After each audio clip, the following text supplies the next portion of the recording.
Hi, everybody. This is Dan Stolbarger. Welcome to this week's Middle East update. Just a reminder that the PDF notes that accompany this is available on your YouTube page. Always more information in the notes that we have time for with this YouTube. So this is the week of August 21st. And we'll look backwards to see the different events that have transpired during this week. So we always begin with our news bites.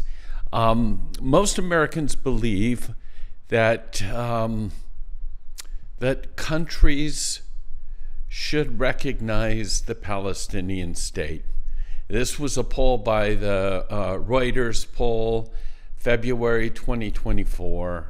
A couple months back, obviously, but 53% of the respondents agreed that there should be a Palestinian state, so that's a little over half. And also, they agreed that Israel's response to what took place on October 7th has been excessive. 53% agreed, 42% disagreed. Let that one soak in for a minute. Question: why is the Iranian regime that's long marked by hostility and defiance towards the U.S., why are they suddenly portraying themselves as eager to talk? Make no doubt about it. Iran wants negotiations for one reason, to survive and then to be able to strike later. And finally, for our news bites, a senior Israeli official told Ynet News that just as there are consultations in Israel regarding this new proposed ceasefire, there's also consultations in the White House. Trump is setting the pace. He's demanding, the good news is he's demanding a complete deal. He seems to have developed an aversion to any kind of possible or partial agreements.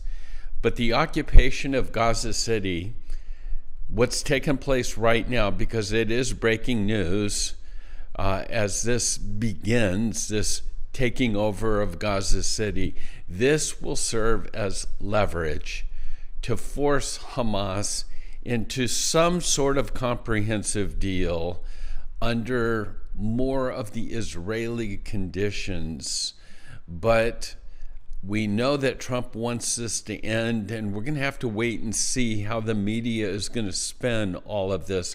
It should be done, famous last words, right, over the next week. The Green Prince, son of Hamas, Yosef, he's got so much insight into the mindset of Hamas. And so I read this, and he says, when Hamas, they gave out handwritten instructions on October 7th that ordered the rape of women, the burning of babies, and the kidnapping of hundreds. He says, this is a reality. So understand, what is before us is a religious war. The desire of Hamas is to replace, do away with, obliterate Judaism and Christianity, replacing it with radical Islam. If the world doesn't understand this, he says, it's going to pay a great price.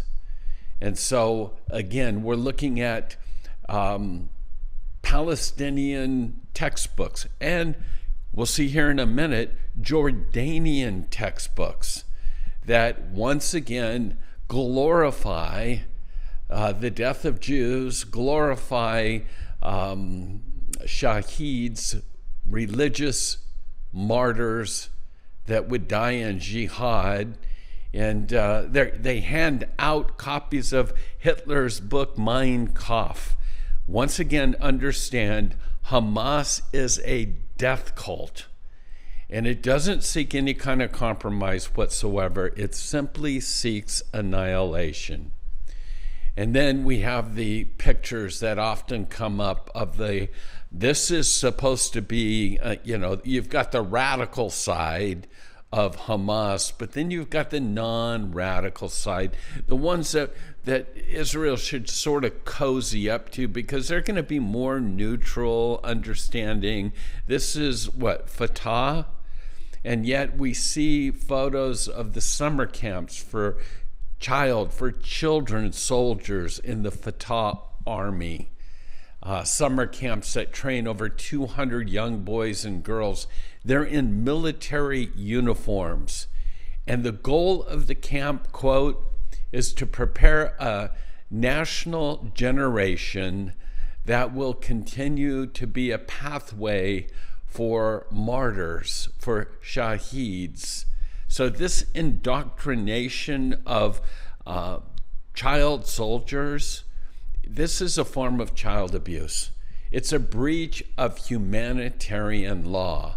So, yeah, we get it on the Hamas side of things, but this moderate side of Fatah, make no mistake about it, there's nothing moderate about the Palestinian Authority.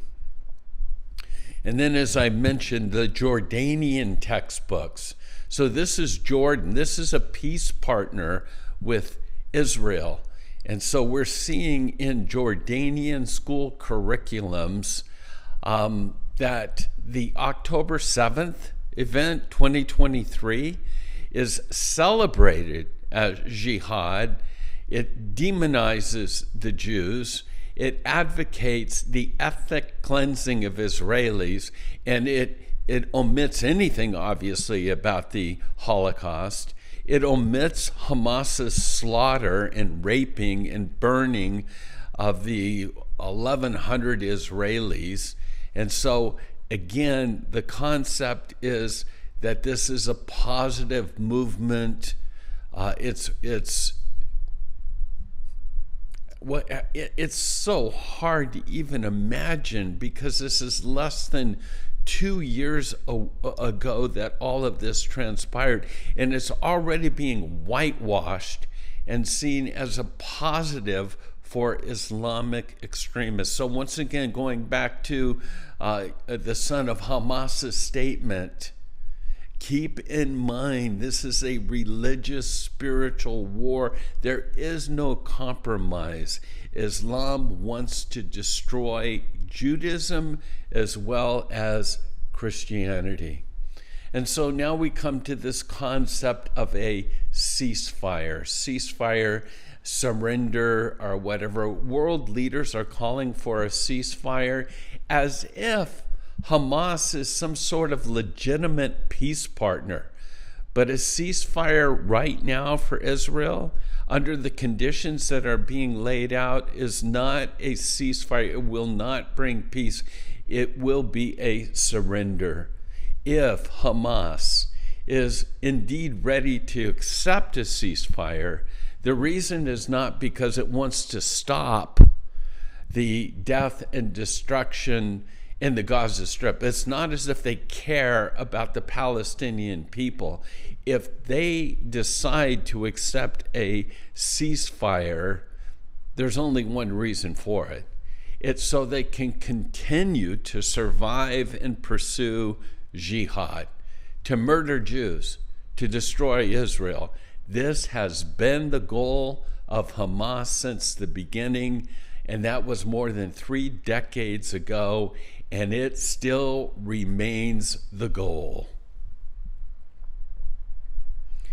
And so we're now seeing, however, the desperation of Hamas.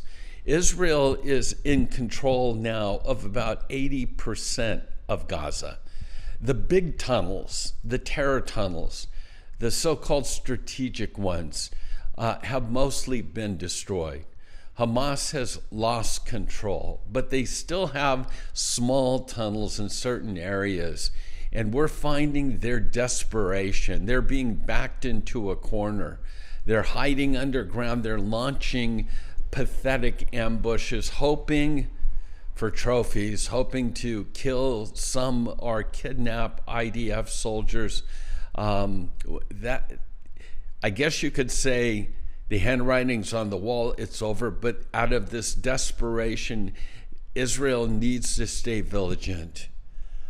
We've seen them coming out of tunnel shafts now with their arms up in the air, but this desperation that's taken place, we just saw last week that there was an attempt on an IDF outpost, in a sense, that 15 Hamas soldiers kind of came out hoping to get some trophies.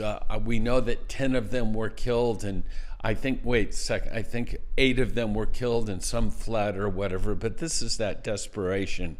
So Gaza City, it has begun. Israel's rolling into it. This is the last stronghold. And thousands of soldiers are being sent into different positions.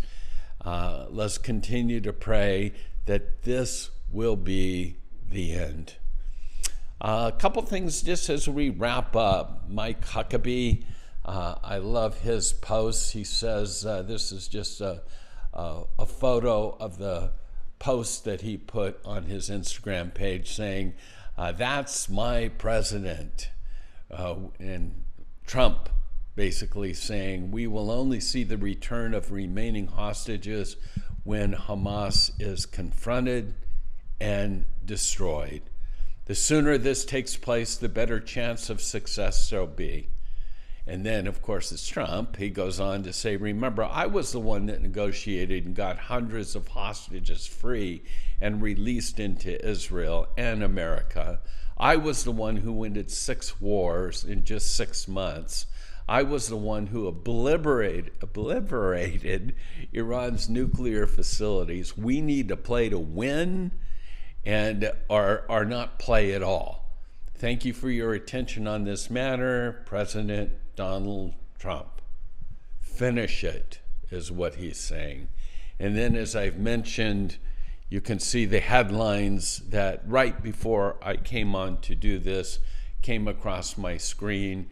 Israeli forces are now moving towards one of the last Hamas strongholds in Gaza City. So that's our report for this week. God bless you. Continue to pray for the peace of Jerusalem. Pray for the release of the hostages. Pray for the end of the war. And more importantly, let's remember to pray that the Israeli people would come to know Yeshua, Jesus, as their Messiah. With that, blessings and shalom. This is Dan.